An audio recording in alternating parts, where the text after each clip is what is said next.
ჩვენ დღეს ძალიან საინტერესო მოსაუბრე გვყავს. ჩვენ მართლაც დარწმუნებული ვარ, რომ კარგი საუბარი გამოგვივა.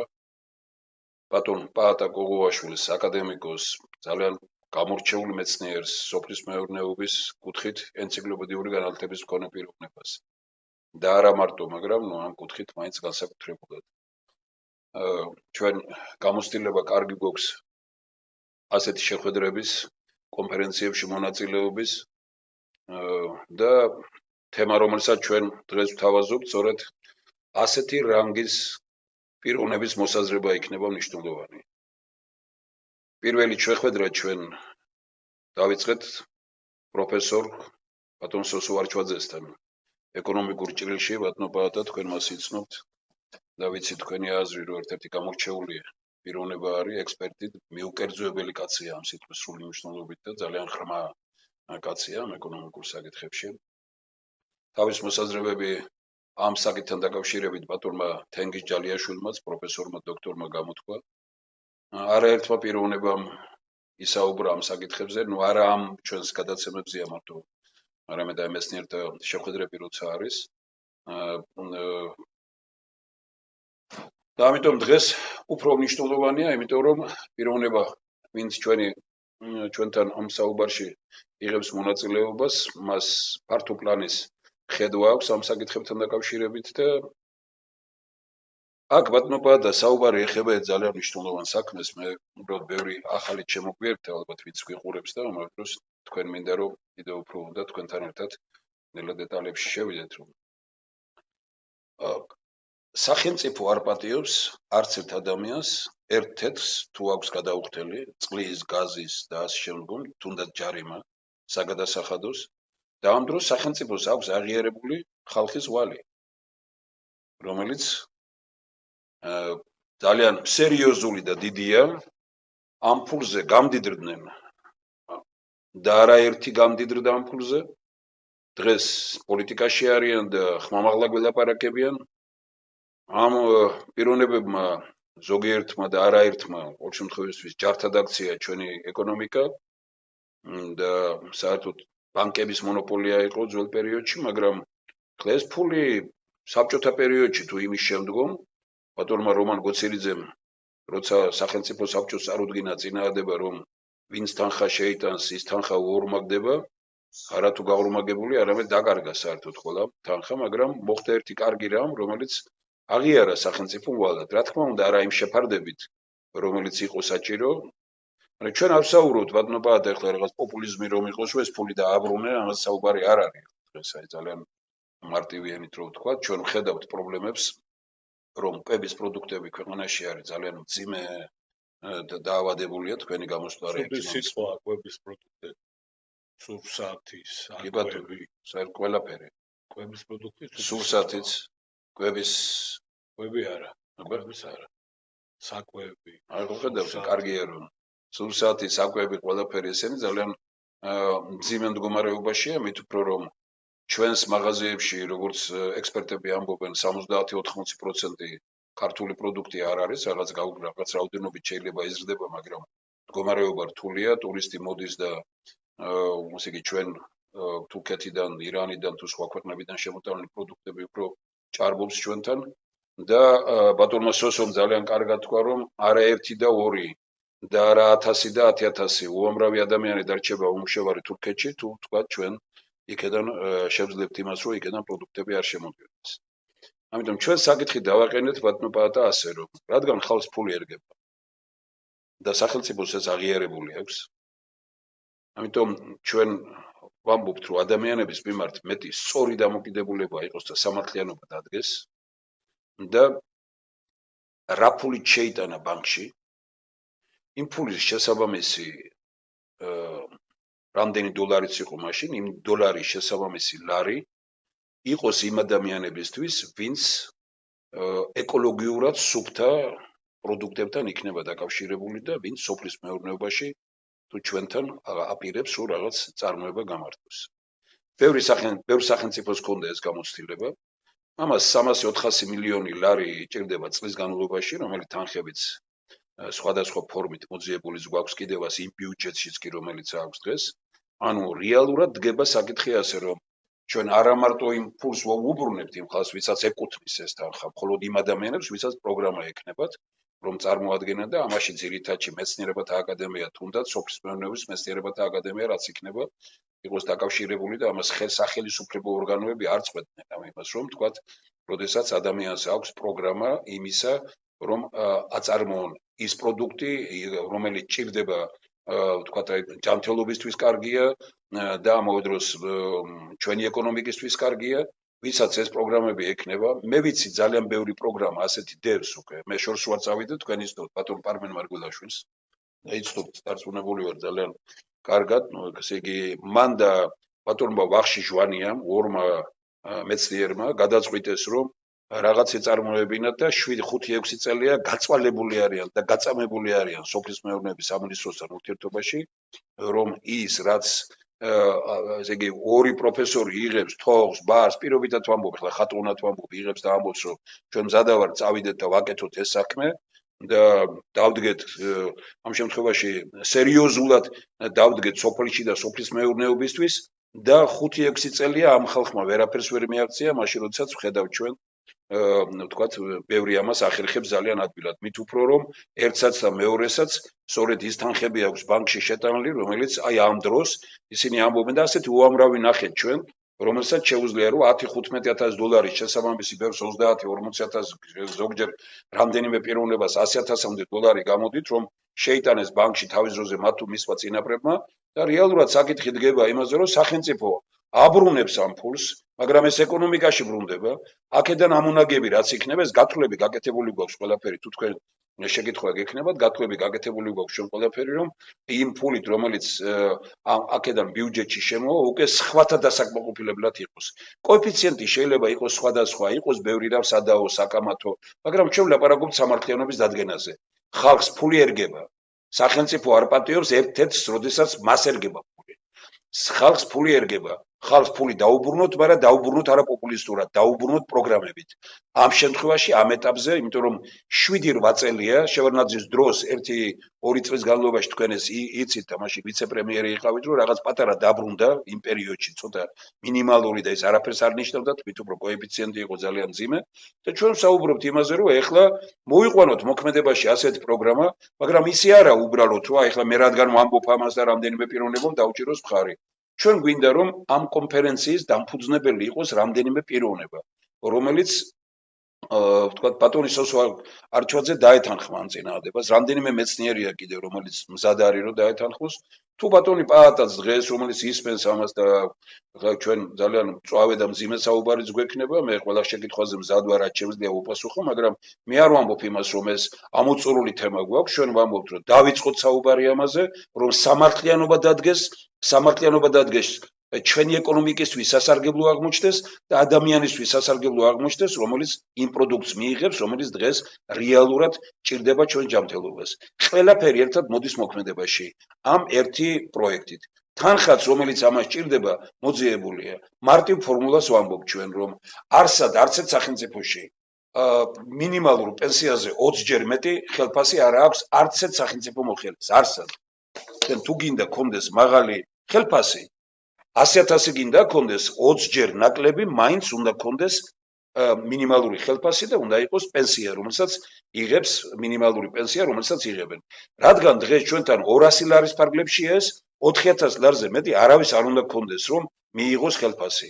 სახელმწიფოზე ამას არ აქვს მნიშვნელობა ეს სხვადასხვა თქვენ იცით რომ არის ზოგიერთი ორგანო, რომელშიც 40-50, 60,000 ლარს იღებენ ხელფასს რკინიგზის დეპარტამენტის ხელმძღვანელით მოყოლებული და რკინიგზაში მე ნაბიჯი წინ ვერ ვნახე, რაც მის დროს იყო ძველი ბატონ ჩხაიძე რომ იყო დღესაც ბატარებული რომ მიდიხარ იმაზე ლაპარაკობენ რომ იმ დროს უკეთესი მომსახურება იყო ახლა ვაგონი რო შეცვალეს ეს არ არის იმის დამსახურება და რეალურად ფასები როგორია დღეს კიდე ამიტომ როდესაც 50-60,000 ლარს იღებს ვიღაც და ამ დროს ეს ხალხი გამდიდრდა იმ ადამიანების ფულზე, ვინც ბანკში ფული შეიტანეს, ვინც პენსიონერები არიან, მათ მიერ შექმნილით გაყიდულზე ესე იგი შექმნილის გაყიდვით მიიღეს რაღაც სიმდიდრე.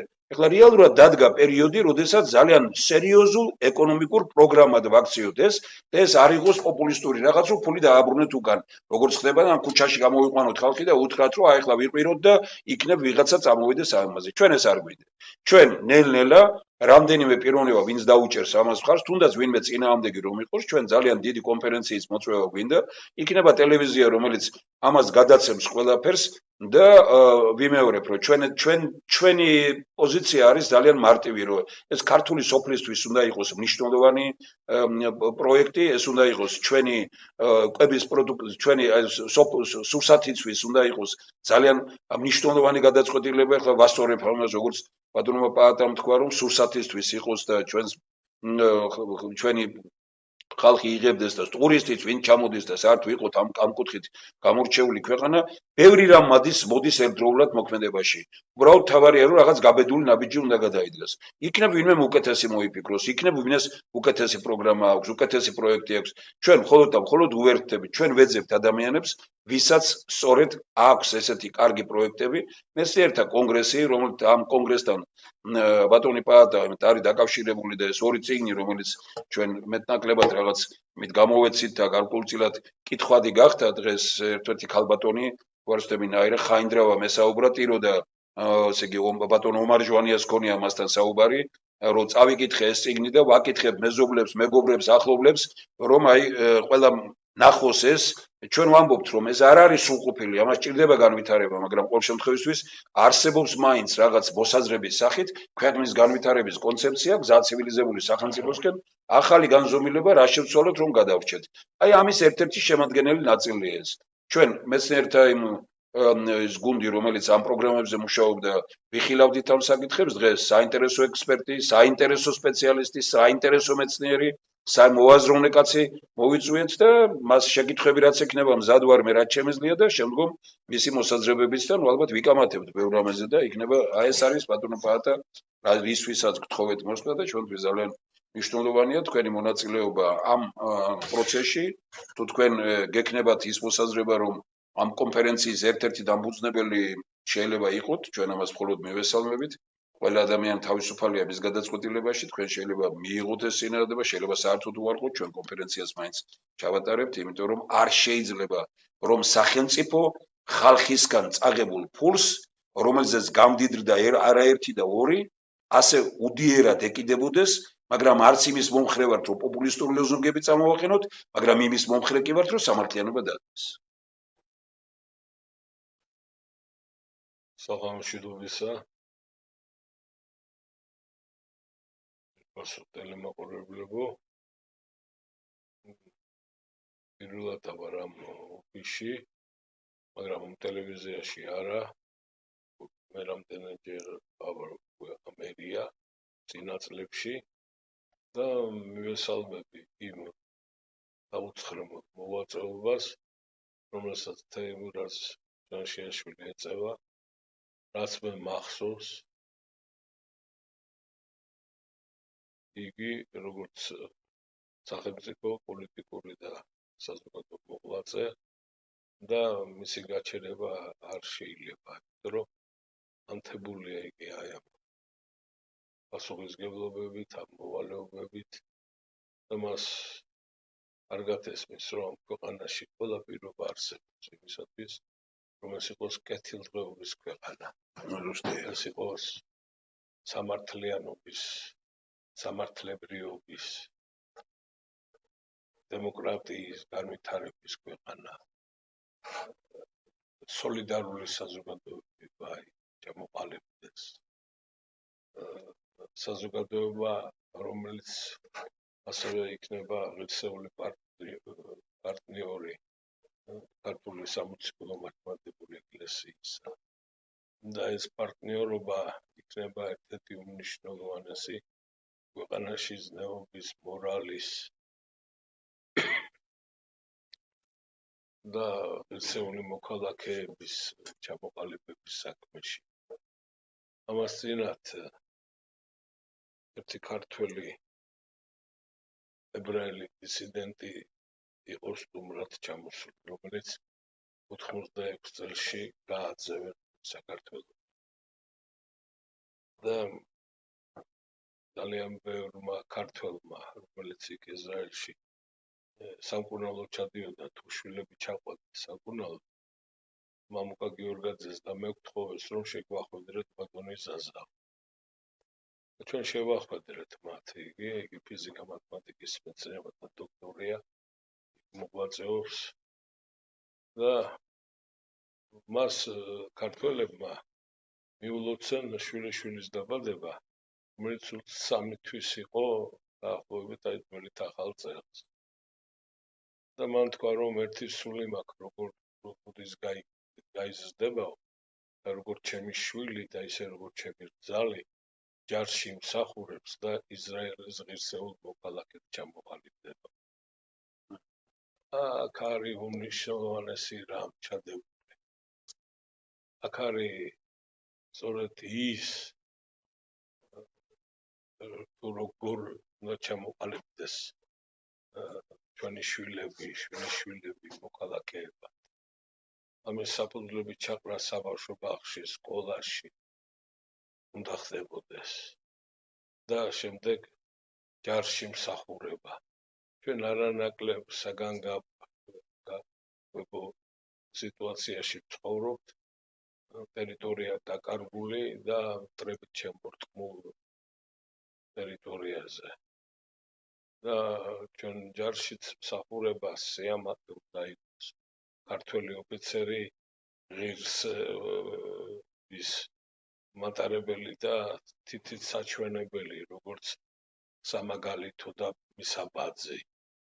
აი ეს დავივიწყეთ ჩვენ, მაგრამ გლობალურმა ლიბერალიზაციამ, რომელიც ასე სცენი შემოიჭრა ჩვენს ქვეყანაში, აი ეს შედეგი მოგვიტანა. თავდაცვის მინისტრი ღებულობს ბრძანებას, ჯარში არ იქნენ გაწვეული ახალგაზრდები. ვიღაცები რაღაც სექსტას ქმნიან იმისათვის, რომ ჯარში არ გაიწვიონ ახალგაზრდები. პირიქით ხალხი. ჩვენი ქვეყანა, ჩვენი შვილები ამ ქვეყნის მშენებლებად, ქვეყნის დარაჯებად და მცველებად უნდა გამოყალიბდეს. მაგრამ ამ გარემოს ასევე ჭირდება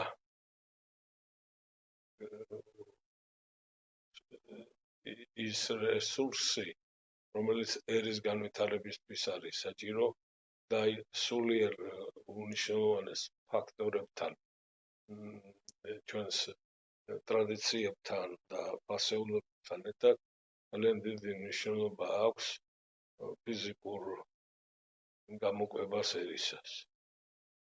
საქართველოს ბიოპოტენციალი კიდევ 90-იან წლების პირველ ნახევარში დავითვალეთ, ცნობილ ექსპერტებთან ერთად არის დაახლოებით 10-12 მილიონი ადამიანის გამოკვების შესაძლებლობა. ეს რა დღეში ვართ ჩვენ? 3,5 მილიონი მოქალაქე ქვეყანაში და ქვეყანა ვერ აწარმოებს მისი მოთხოვნილების 30%-საც კი სუბსიდიას. აი რა მოხდა ახლა და რა ხდება? ის რასაც აწარმოებთ, ყოველდღიურად 3 თვეს ყოფნის.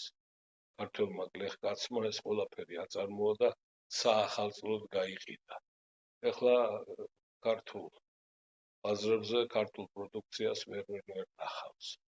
ქართველი გლეხკაცი ემზადება იმისათვის, რომ სააღდგომოდ დააგროვოს და გაყიდოს პროდუქცია. აი მიუხედავად იმისა, რომ ხალხს ზოგიერთებს დაბრუნება უნდა, სოფლად, რაღაცის წარმოება უნდა, ეს გარკვეული პერიოდის შემდეგ, მიუხედავად იმისა, რომ არსებობს რაღაც პროგრამები, გაახარე ენერგი, გამოახარე რაღაცა, ყველაფერი კრახით დამთავრდება. იმიტომ რომ ეს არ არის სახელმწიფო პოლიტიკის ნაწილი. არც ერთი საკითხი არ გადაწყდება, თუ იგი არ არის სახელმწიფო პოლიტიკის პრიორიტეტი. დღეს მის უწმინდესობაში და ესეთი რამ გაიხსენა. შვეიცარიაში ყოფნის დროსო ერთ-ერთი შვეიცარიელი მოვაწე მელაპარაკა და თქვა ასეთი რამე, რომ ჩვენ სახელმწიფო ყველაფერს ვაკეთებთ იმისათვის, რომ შევინარჩუნოთ მოსახლეობა სოფლად და შევინარჩუნოთ წარმოების ის დონე, რომელმაც მინიმუმ უზრუნველყოს შვეიცარიელი ხალხი მისი მოთხოვნილების, სურსათის მოთხოვნილების 60%. და ამისათვის ჩვენ ვიხდით სუბსიდიებით, ვიხდით დოტაციებით და ასე შემდეგ. რადგან ეს საჭიროა, იმიტომ რომ დადგება უფრო რთული პერიოდი და ამის დაკარგვა, ამის არ შენარჩუნება კატასტროფა იქნება. დიახ, ბატონებო, მსოფლიოში იაფის საკვების ეპოქა დასრულდა. და ჩვენ ის ერი, რომელიც თავის დროზე სამიწათმოქმედო ცივილიზაციის სათავეში ვიდექით, აი აქ თავდებოდა ჩვენ სწორედ ჩრდილო-დასავლეთ საზღვარზე, წებთა პლანეტში სამიწათმოქმედო ცივილიზაცია. მერე იქ მომთაბარეობა იწყებოდა. ერმა, რომელმაც შექმნა ხორბლის უნიკალური ჯიშები, ძროხა გამოიყვანა ორნაირი თისთვის, ბარისთვის, ორი ფუტკარი, რომელიც ყველაზე შორს მიფრინავდა ყველაზე გრძელი ხორთუმია. ძაღლი, რომელსაც დღეს ჩვენი ალბეტობის გამო იმ 70 წლიანმა სოციალურმა ექსპერიმენტმა რომ მოგვიტანა, მისი სახელიც რომ დაგვაკარგინა და კავკასიური ნაგაზი რო ქვია. ეს ამის არ დავიწყება, არ შეიძლება. იმიტომ რომ კაცობრიობამ, სოფლიომ სწორედ ეს უნდა დავანახოთ ვინა ვართ. ერის განმარტება ის კი არ არის, პირპასო ტელემაყურებლებო, რაც ჩვენ ვისწავლია გერმანული ფილოსოფიით თუ სტალინური განმარტებით, არა, სულ სხვა რამეა. სამი ფაქტორზე დგას ის. რა არის ეს? პირველ რიგში ეს არის სისხლით, გენეტიკური ნაწილობა, მეორე იდენტობა იმ მიწაზე, სადაც მოხდა ამ ერის ფორმირება და მესამე ამ ერის პრეტენზია საკაცობრიო ცივილიზაციის წინაშე. აი იმ წიგნით, აი იმ ცოდნით, იმ განათლებით. რითი? ქართული ასომთავრულით. რითი? ვეფხისტყაოსნით. რითი? იმ უდიდესი შემოქმედებით და იმ უდიდესი მეცნიერებით, რაც შევქმნით. პეტრე ივერით, გრიგოლ ხანძთელით, მერჩულეთით, ილია ჭავჭავაძით, გალაქტიონით. აი თუ ეს პრეტენზია არ გვექნა და მსოფლიომ არ დაინახა, რომ ჩვენ ეს შეგვიძლია, იცოდეთ, დასრულებულია ყველაფერი. ეხლა რაც შეეხება ეკოლოგიურად სუფთა პროდუქციას, რა ტერმინსაც ბატონი თემურაზი ხმარობს. ამ ტერმინს ევროპის მხოლოდ და მხოლოდ 2 თუ 3 ქვეყანა ხმარობენ. ერთადაც ხმარობენ მაინც ბიოპროდუქციას, ხმარობენ ორგანულ პროდუქციას, მაგრამ ჩვენ ვიხმაროთ ასე, არ არის ეს პრობლემა. იმას რახან ბატონი თემურაზი ბრძანებს ამას, იმიტომ რომ ესიც არსებობს ასეთი ტერმინი, ვიხმაროთ ეკოლოგიურად სუფთა პროდუქცია. ეკოლოგიური შხამით შეიძლება იყოს. და ასე შემდეგ და ასე შემდეგ. აი თუ რამეში საქართველოს შეფარდებითი უპირატესობა გააჩნია, იგივე შედარებითი უპირატესობა, სწორედ ეს შედარებითი უპირატესობა საქართველოს მთიანეთს გააჩნია, აი სწორედ იქ ბიოპროდუქციის წარმოების თვალსაზრისით. დანარჩენი ახლა რო ვთქვათ, მაგალითად ჩვენ რა ციტრუსით არ უნდა მოვიყუროთ, ის კონკურენციაში ვერასოდეს ვერ შევა, ვერ ჩინეთთან, იგივე ხილით, იგივე აქეთ რო ნახოთ სხვა ქვეყნები, მაროკო, იგივე საბერძნეთი, ესპანეთი, იტალია და ასე შემდეგ და ასე შემდეგ. მაგრამ სამაგეროდ მაქვს უდიდესი უპირატესობა რუსეთთან მიმართებაში. არა, ხორბლის წარმოებაში რუსეთთან მიმართებაში არა მაქვს მე უპირატესობა. მაგრამ აქ გამოდის წინაპლანზე მამა ერისა, ილია ჭავჭავაძე, რომელმაც განაცხადა და რომელიც უნდა გვახსოვდეს. ორი იმდენი უნდა მოვიყვანოთ, სასყიდელი არ გაგვიხდეს და ჩვენ შიდა ბაზარს ეყოს. აი ეს არის მთავარი ამოცანა.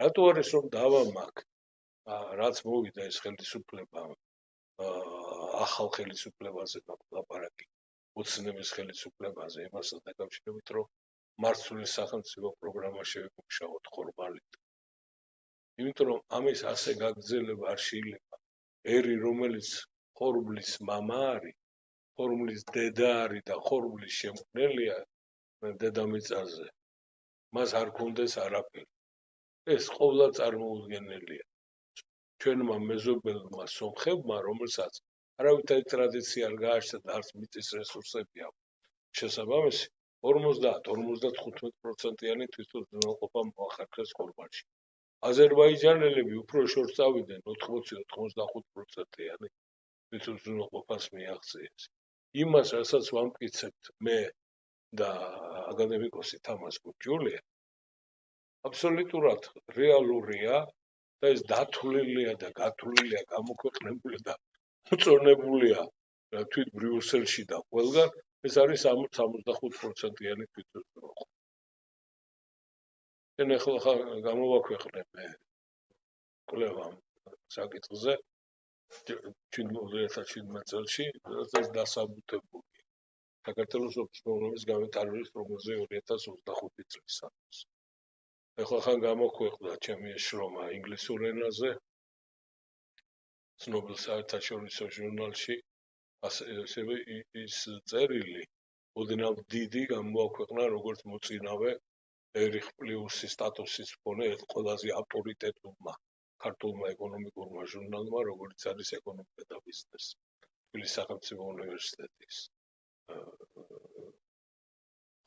მარცვლეული სავსათო უსაფრთხოების გარანტი რაც განხილულია ეს ყველაფერი 1913 წლიდან წარმოება მისი მოხმარება ექსპორტი იმპორტი და რა და ხშირად მეკითხებიან რომ მართლა გაქვთ თუ არა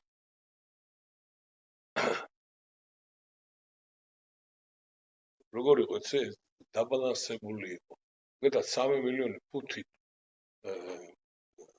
ქერი გაქვთ სოფხეთში სამაგეროთ ყუბანიდან იგივე რაოდენობით ხორბალი შემოგვდა მაგრამ იყო ერთი პერიოდი დაახლოებით 4 წელი როდესაც ევროპაში კრიზისი იყო ეს არის 1995-99 წლები და პირველი გილდიის სომეხმა ვაჭრებმა გააქციეს ქვეყანა რომ გინდა თუ რა გავიტანოთ მარცვლეული ვაწარმოოთ და მართლაც ქართული სიმინდი ხდება ირლანდიაში ხორბალი ხდება იქეთ და ასე შემდეგ მაგრამ ილია მიყვირა მამა მიყვირა რა საკეთებს ჩვენ ამის არც ტერიტორია იყო არც ფართობი გვაქვს და ეს არ არის სწორი გზა და 9 წერილი მიუძღვა ამ თემატიკას და აი სწორედ მაშინ ბრძანა რომ ჩვენი იმდენი უნდა ვაწარმოოთ რომ ჩვენ შიგა ბაზარს ეხოს და სასყიდელი არ ისევია დღესაც იმიტომ რომ ჩვენ სხვა ამოცანების წინაშე ვდგება ისევ როგორც არ შეიძლება რომ მარტო მე ვინახეობა მან ვითაროთ და ღვინის წარმოება თვალეს არასოდეს წარმატების არ მიუღწევია გვაქვს უნიკალური მევენახეობა უნდა წავიდეთ მიკროზონებზე ახლობით 60,000-65,000 გექტარი აბსოლუტურად საკმარისია და მეტი არ გვჭირდება იმიტომ რომ ჩვენ ერს აქვს სხვა პრობლემები რა არის ეს სასოფლო უსაფრთხოება უპირველეს ყოვლისა ეს არის მრავალფეროვანი და ენერგეტიკულად უზრუნველყოფილი საქმე ეს არის რაოდენობა ანუ საკმარისობის თვალსაზრისით უზრუნველყოფა ეს არის უვნებელი საკვები და ჩვენ დღეს აქ თვალსაზრისით კატასტროფის წინაშე ვარ აი ეხლა ისევ მეწინავეთ აქვეყნებენ ჩემს და ჩემი ძვირფასი მეგობრის შესანიშნავი მკვლევარის მეცნიერის და ეკონომისტის სტატისტიკოსის პროფესორ სოსო არჩვაძის ერთობლივ შრომას ეგრეთ წოდებულ სამხმარებლო კალათასთან დაკავშირებით და ჩვენ ბროშურს წავედით და ქართულ დიეტოლოგებთან და განსაკუთრებით ცნობილ ენდოკრინოლოგთან პროფესორ დავით კეზალთან ერთად პრაქტიკულად დავითვალეთ ეს. ამ სამხმარებლო კალათის ღირებულება დღეს ბატონებო 520 ლარია. მინიმუმი ეს იმას კი არ ნიშნავს, რომ რაღაცა შეამცირ.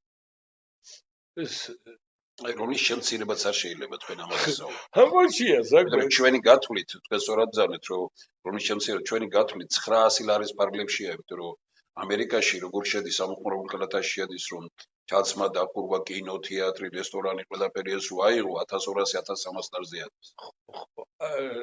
ესე იგი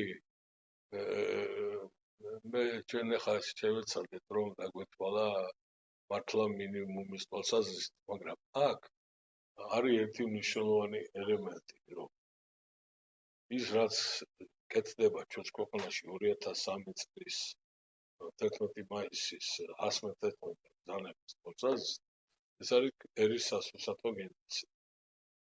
მაგალითად წერია, რომ 200 გრამის ხორციც მაგალითად ჩამოთ 70 გრამი. 110 გრამი მონელებადი ცილის გარდა უნდა 80 გრამი და ეს არ შეცვლილა ისე. არა, ისევია ეს ყველაფერი. და წარმოუდგენელია. მე მეორე ბატონო საკვები თლიან რაციონს რომ ავიღო 60% ცხოველური წარმოშობის უნდა იყოს და 40% მცენარეული. აი ეს სტრუქტურა პირიქით არის. მაგალითად, კვერცხი რომ უნდა იყოს ამდენი, არის იმის მეოთხედი. რომ უნდა იყოს რძე 960 გრამი დღეში.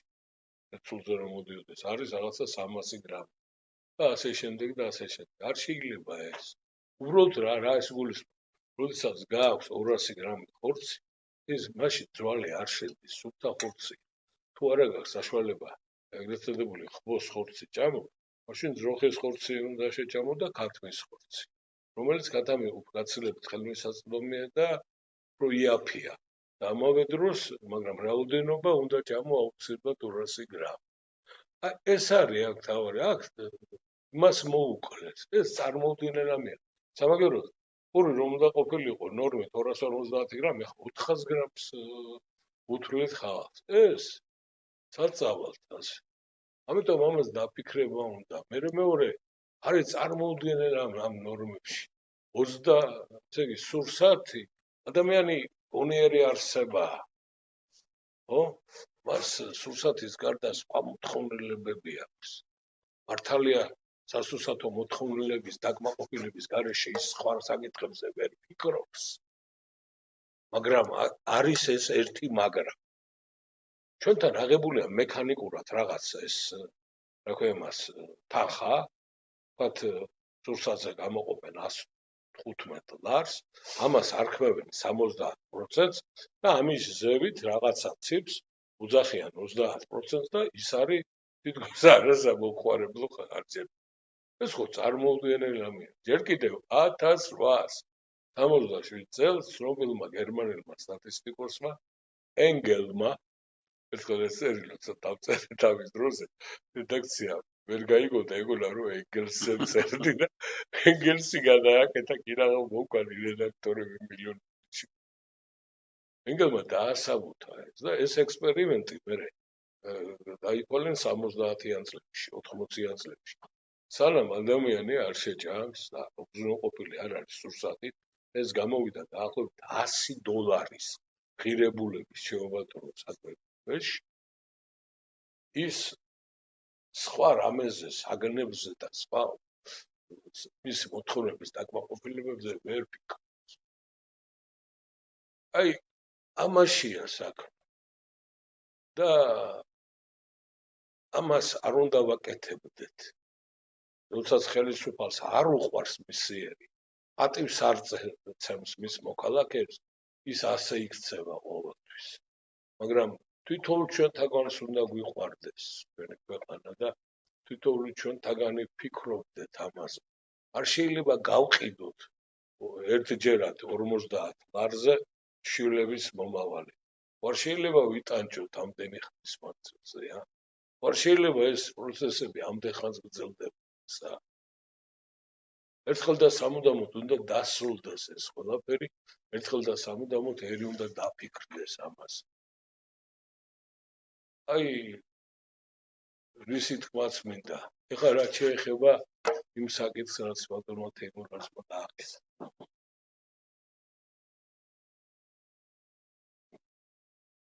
მე კიდევ ერთხელ ვიტყვი.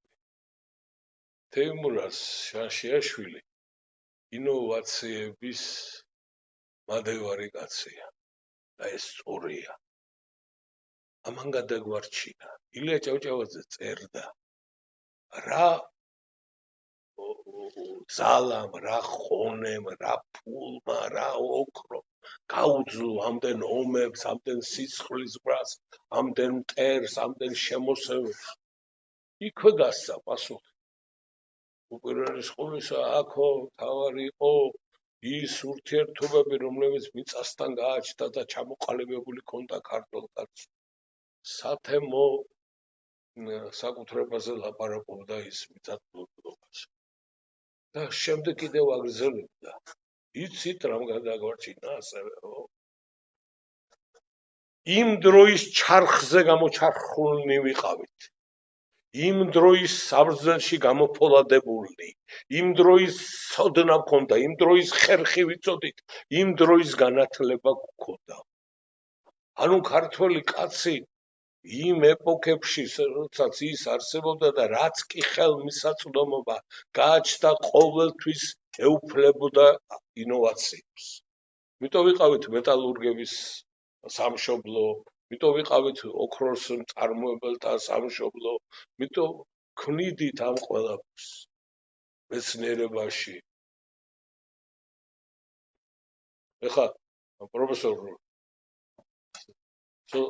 ალიკო ცინცაძესთან ერთად გამოვიკვლიეთ ის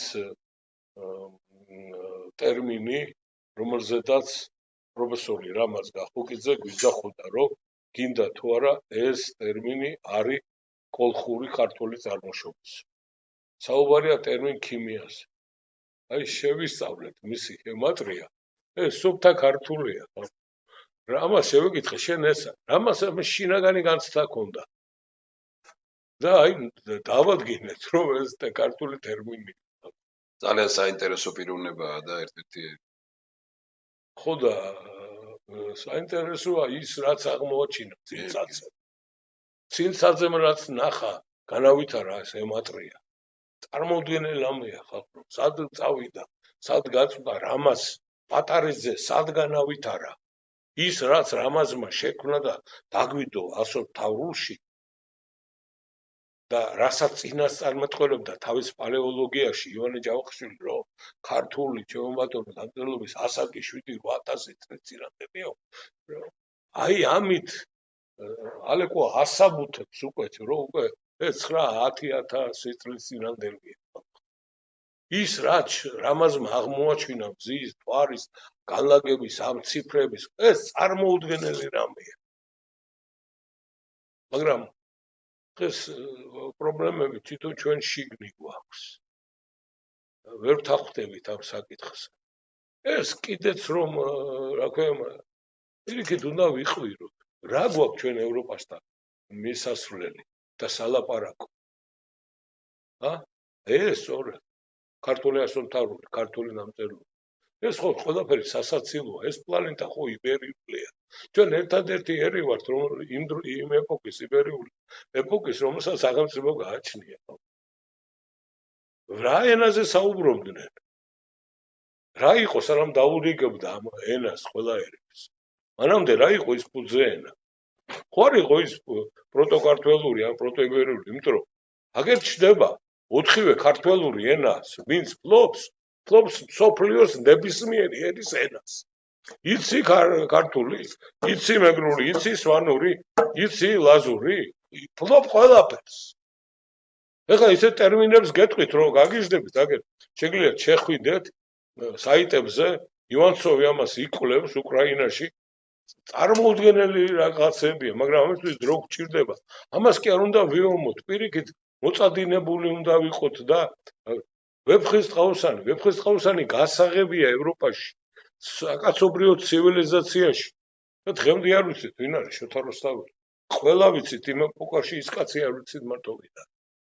რატო? იმიტომ რომ ამოვიჩემეთ, ჩემო ბატონო, პავლე ინგოროყვა, მის შემდეგ რაც მერჩულე დადო და რაც პოლიტიკური ნაწილი მერჩულესი გამოაქვეყნა.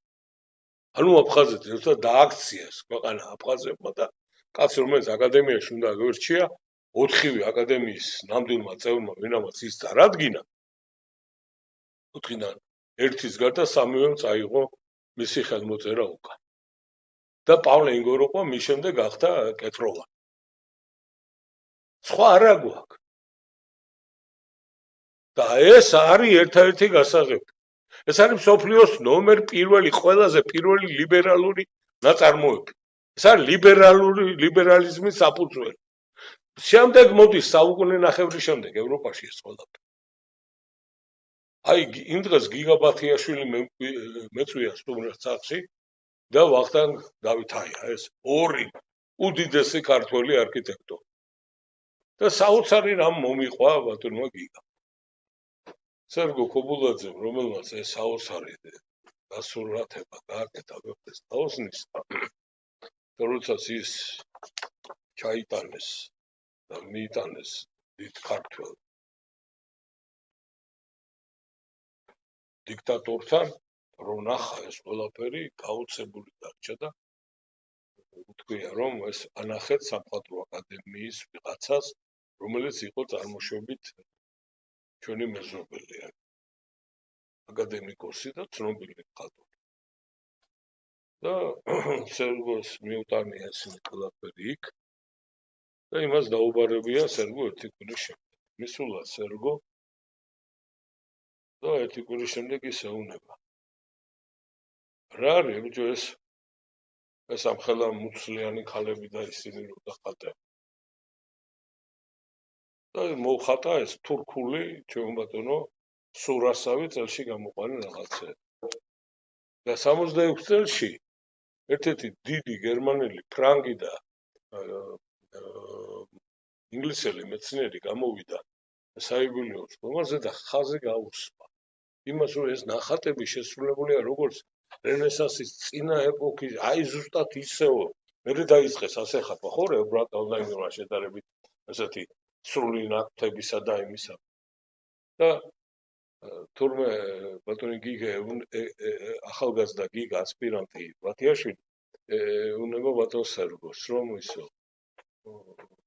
ესო თქვენო მოისმინეთო იმათი გამოსვლაო და ბატონი სერგო პასუხობს საოცარ რამეს ეხლა ვიტყვი კიდევ ამ მნიშვნელოვან რამეს დავიმახსოვროთ ეს სახელმწიფო მოხსენება ვეფხის თაოსანზე დაწერა ორმა დიდმა ქართველმა მეცნიერმა და რუსთაველმა სარგის ცაიშვილმა და ნოდარ ნათანს სახელმწიფო მოხსენება რომელიც დაიბეჭდა მერე 14 ენას არც ნოდარ ნათანსი არც სარგის ცაიშვილი არც სერგო ქობულაძე არ იყო მიწვეული ჩემო ბატონო ამ ზაზე იყო ხდომაზე და არც ბაკეტს ხო და სერგოს უთქვია რომ მე არ ვიყავი მერე რომ აუხსნა ეს რომ მოყვა ხედა სპოლოჩი ეხლა მივხვდი რატომ მიხატავდა სხვა იმას გაიგე შენ რაში ათემ საქმე ჩვენ და გავასტარეთ თელ სოფლიოს და სოფლიოზე ესა გვაქვს სათქმელი ესა მე ჩემი ადგილი მანდარი და მე ისავა რომ მას 100,000 კაცი ვეწამე მე ერივა რომელშიც უზარმაზარი პოტენციალი მაქვს მე დღეს თანადგომა მჭირდება მაგრამ ეს იმას კი არ ნიშნავს რომ მე შენს გვერდით არ ვიყო შენი თამაში არ ვიცოდე რა არის შენ არ აკვე ამ ყველაფერში ჩვენ აი ამ სტანდარტებში უნდა მოვექცე და ეს უნდა გადაიჭრას განათლებით მეცნიერებით ჯანმრთელობით შეიძლება დღემდე ნარჩენი ჯანმრთელობის ხარჯზე ვიყოთ შეიძლება განათლება თანდათანობით მიდიოდეს შეიძლება ქვეყანაში მეცნიერები გაქრენ ხელოვნებაცოდნეობაში ამაში ეს ხო კატასტროფის წინაშე ვართ ხალხობა ვიღუპებით გამოფხიზდეთ ხალხი დიმიტრი უზნაძის ქვეყანაში ჩვენ სხვა ქვეყნის განათლების სისტემას ვიღებთ. მაშინ როდესაც შვეიცარიაში მითხრეს რომ ჩვენ დიმიტრი უზნაძისკენ მივდივართ თელი მსოფლიო. ნილს ბორი იქ არ ჩავიდა. 50-იან წლებში. აქ ჩამოვიდა. იმიტომ რომ აქ დაინახა ჩვენ ბატონო ვაგან მამეს სახლისობის თეორიული ცოდნები მათე მირიანაშვილის ზურა კაკაბაძესი ეს ექსისტენციალიზმი კი რახან გაგიჟდა კაცი ამათ ელაპარაკა დღეს ვის ახსოვს ესინია დღეს ფიზიკის ფაკულტეტი გაანადგურეს გაიწანეს ყველაფერი იქიდან დაცვა ეს ბიჭი რო ჩამოვიდა რა ქვემას ეს შესანიშნავი მაქს პლანკის საზოგადოების პრეზიდენტია ახლა დაწეს ქართველი გიამ დვალი ვინდა ვიტოვებიათ ფიზიკის მასე აკო ჩემი მასეები ყველა გაგიყრიათ ვის დებილები იყო ისე დაგიტოვებიათ ამ დღეში ვართ ხალხო ჩვენ ამ დღეში ვართ ჩვენ ხალხო ჩვენ კიდეც უნდა მოვითხოვოთ და კიდეც უნდა ჩვენ თვითონ ვაკეთოთ ეს ყველაფერი სხვაგანაირად არ გამოვა ხალხო გავიგეთ ეს თავდაუზოგავი შრომით შეიქმნება ეს ყველაფერი და ილია ჭავჭავაძე მიტომ ბრძანებდა ერიო ბავშვგავსო აღზდა უნდა გაზდა უნდა გზაზე დაყენება უნდა და ვისაც რა შეგიძლიათ ხელი გაიღეთო ეს არის ერთ-ერთი გზა ეხლა სოფელთან დაკავშირებით თემურს მინდა უთხრა რამოდენიმე რამ ეს საკითხი არ გადაწყდება არც ჩემი ძირფასი და საყვარელი პარმენის სოფლად წასვლის და არც მისი კოლეგა პროფესორი ჩვენ სხვა უფრო დიდი კატასტროფა გველოდება მე ახლა ხან დავამთავრე უზარმაზარი კვლევა სათაური ქვია ასეთი სოფლად ნუ ჩაკლავს სიცოცხლეს ქალაქი წაგვიხდება და აი ამ ციკლს ქვია დიდი სათაური სოფელი პირველ ყოვლისა სახლობის ტერიტორიული ერთეულია და აი ეს უზარმაზარი კვლევა გაუგზავნე ჩემს მეგობარს სოსიკო არჩვაძეს შენ ნახე ეს მე ვთქვა და როდესაც მე ჩემს მონოგრაფიაზე ვშოვდი სოფელი და კაცობრიობა მე მას ვთხოვე მაშინ დემოგრაფიაზე რაღაცა გაგზავნა ჩემთვის და სწორედ ის გაუგზავნე კიდევ დამატებით ის სამი გვერდი თავის ცხრილი თქვა სოსიკო ეს განმიახლეს ცხრილი და 2019 წლის მონაცემამდე შემივსი 1913 წლიდან და რაღაც დასკვნები თხოვე გაიკეთებია სოსომ ეს გამოვაგზავნა და მით რა აქ წერტილძიმის დამატება არ შეიძლება მერე გაუგზავნე ჩემს ძმას ჩემს მეგობარს საამაყო კაცს ქართველ ეკონომისტად დღევანდელ ლიდერს ლადო პაპავას მე აგროეკონომისტი ვარ მე არა ვარ ესეც სუფთა ეკონომისტი მაკროეკონომისტი და რა ლადომ დამიბრუნა ეს წერილი და მითხრა მე ესეთი არ წამიკითხავს პაატა და ეს არ შეიძლება წიგნად არ გამოვიდესო და ჩემთვის დიდი პატივი იქნება თუ მისი რედაქტორი ვიქნებიო რა თქმა უნდა ვერ მოვიცან ეხლა ჩემი ჯანმრთელობის გამო და რაღაც პრობლემები იყო და აუცილებლად გამოცევ ამას ხალხმა ვერ გაიგო დღეს არ არსებობს სოფლის დეფინიცია რა არის სოფელია შეიძლება სოფელი იმ სახით იქნას შენარჩუნებული რა თქონდა ერთი საუკუნის წინ ორი საუკუნის წინ როგორ უნდა იყოს ეს სოფელი როგორ შეიძლება რომ მოსახლეობა შევინარჩუნოს სოფლს რა გააჩერებს მას იქ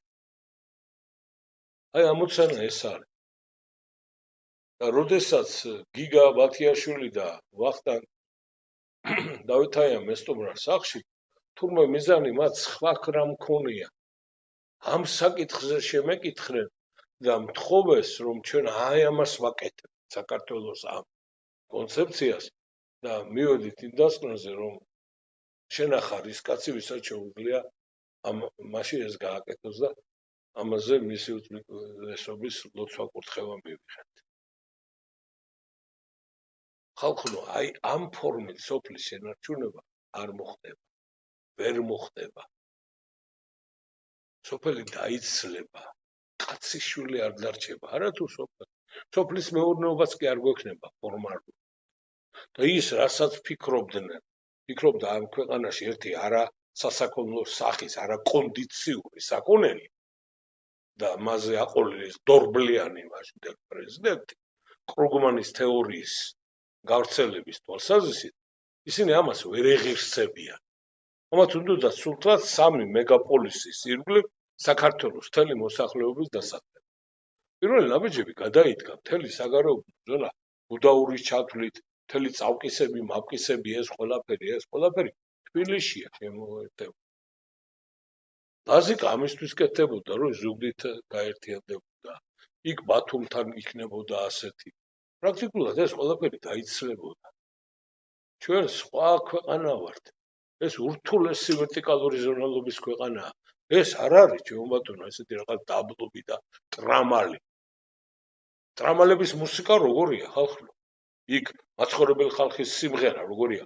უხნე გზელდება და გზელდება. ჩვენ ვინა ვართ?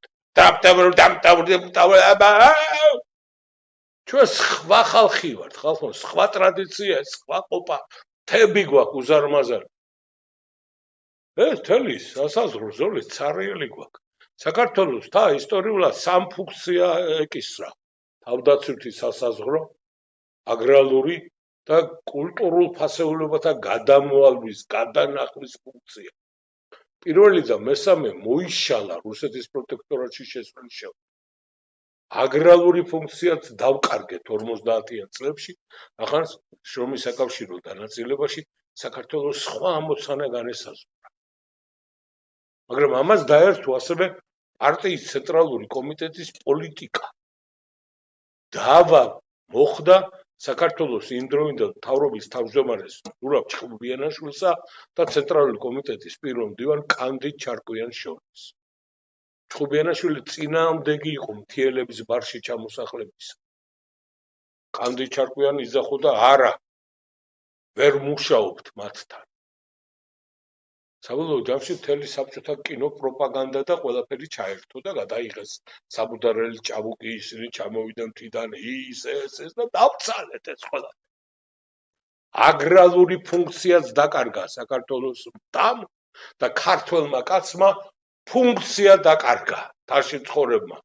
ფული არა, იმიტომ რომ სხვა არ ქონდა, ის ქონდა, ეს ხათრო ხაყავდა რაღაც. ფუნქცია დაკარგა. უფუნქციო დარჩენილმა კაცმა დაიწყო ჩემო ბატონო ბოდიალი აქეთ-იქეთ. ამ დროს ილია ჭავჭავაძე რას ამბობს? ეს კაციო, ეს გლეხიო, ეს მიწათმოქმედიო, კვიდრიაო, ადგილის კაციაო.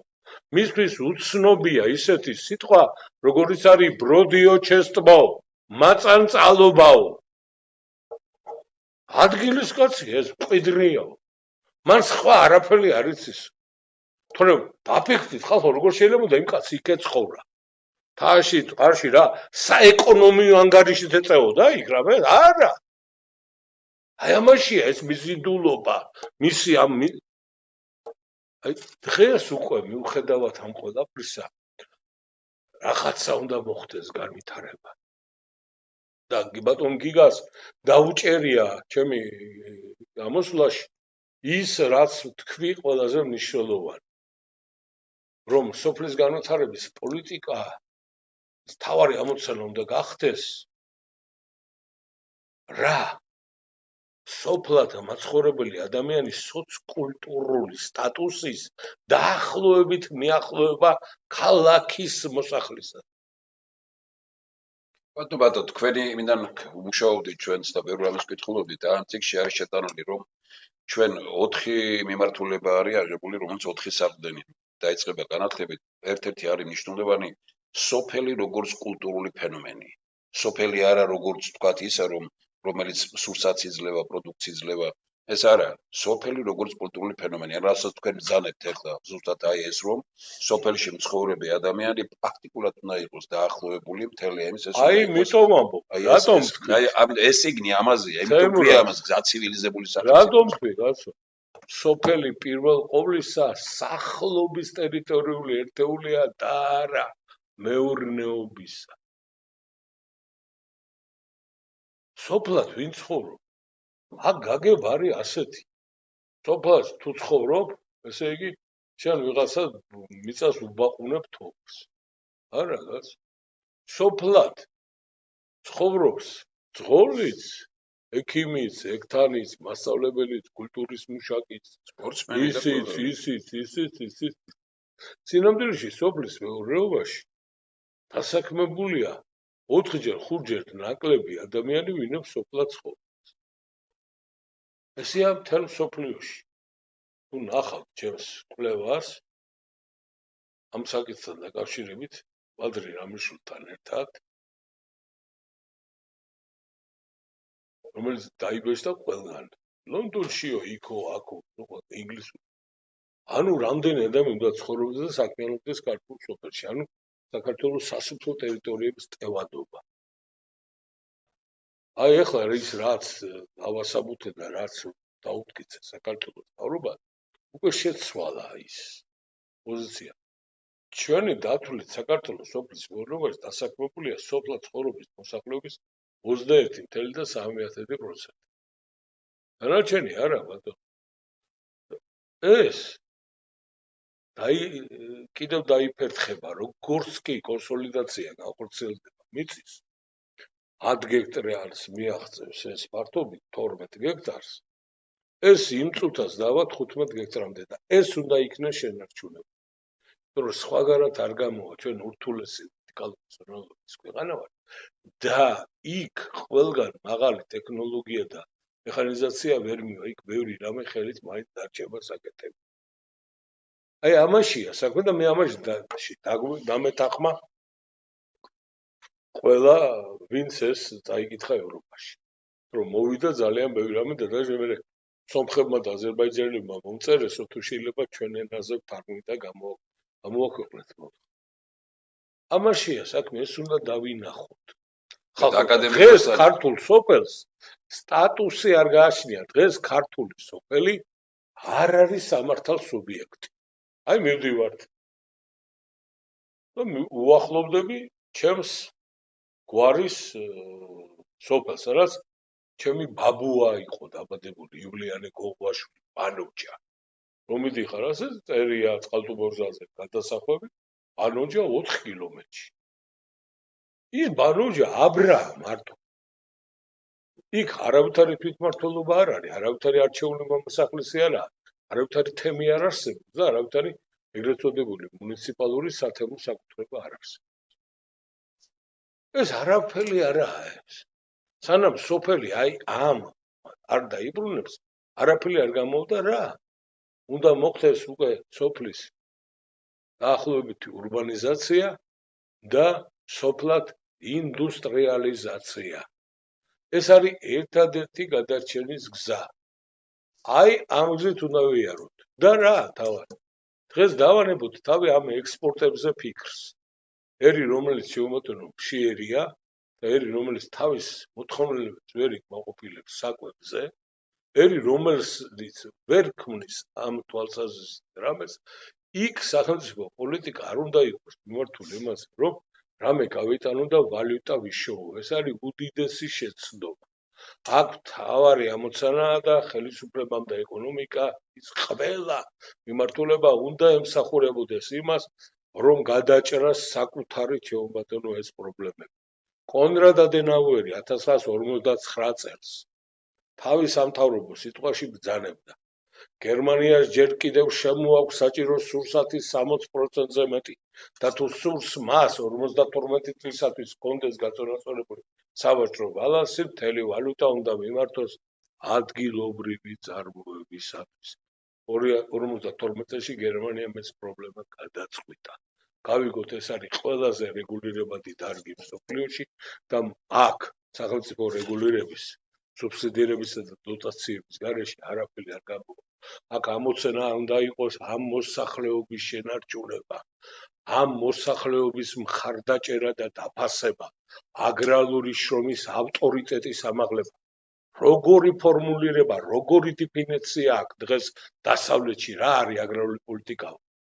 არსად არ წერია, რომ ეს არის თოხის ბაყუნი. არა.